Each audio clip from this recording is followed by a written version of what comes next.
We can also strengthen unfairness authority. Right now, the FTC has to go through a torturous balancing test in subsection N of Section 5, requiring to show not just substantial harm to consumers before something is unfair, but to make sure that the harm is not outweighed by the benefit to consumers or to commerce. In other words, current law allows substantial harm to individual consumers if it helps consumers in the aggregate, and it allows substantial harm to all consumers if it enhances competition. And I think that has the calculus entirely the wrong way around. I think unfairness should be expanded to include significant injuries that don't meet the very high statutory threshold. What do you mean by valuing the group of individuals over a subgroup?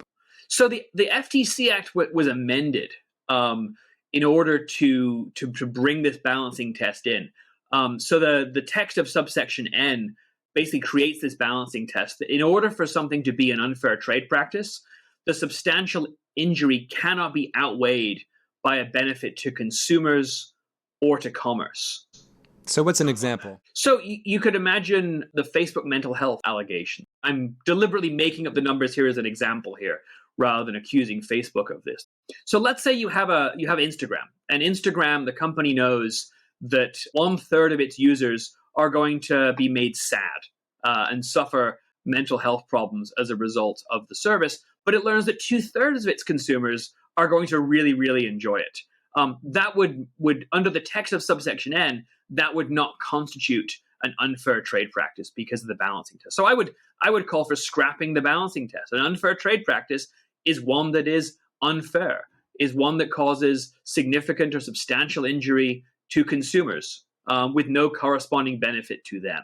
Let's take a real life example. Let's say that 10% of tennis players found the sport made them very sad and 90% enjoyed it. Would you ask the state to close the public courts? Of course not. But I think if tennis were a monopoly, the way a lot of these platforms are, and the Tennis Inc. knew that there was a way that the service was being built that was injuring or harming 10% of their customers.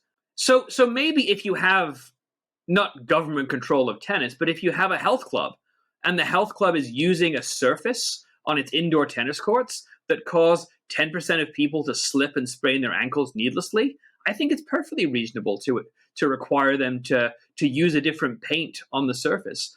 So it's a safe environment for all of the customers who are paying them to provide these tennis or search or social networking services. That's all I'm saying. So you're saying, it's more akin to the wet aisle in a grocery store where someone might slip and seriously injure themselves, while others may maintain balance. That person who fell has a cause of action against the grocery store. Yes. And I would say on the social media example, if it is true that a company's business model that promotes engagement, right, total time spent on the service, more eyeballs equals more ads seen equals more revenue, if the engagement model causes a significant mental health problem in a significant fraction of their customers, then maybe the model should be regulated. That maybe allowing companies to take engagement as the only metric by which they build their services should be inappropriate. This sounds like it could actually be interpreted radically. I'm thinking of, China's recent decisions to limit video game play because they've determined that extended play of video games is unhealthy for the society. Could you imagine a structure under which, a U.S. law could do something similar? I could. I think American politics would be resistant to anything that was A, imposed by the Chinese government, and B, a result of top-down government command and control of how people choose to use their computers, right? I think politically that would be infeasible. But I think it's certainly okay to build in safeguards, so limits on notification practices.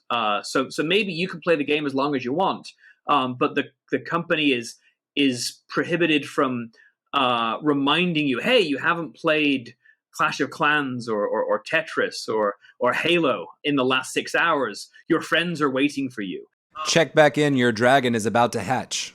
Exactly. Well, so that was the next thing is I would love the FTC to seriously look in the context of games at real-time timers. I think those are deeply problematic because they're purely designed to make the technology more addictive, not through better gameplay, but through manipulation and design. And so if you take those off the table, then game designers don't get to compete on how can we better manipulate people to coming back to our service?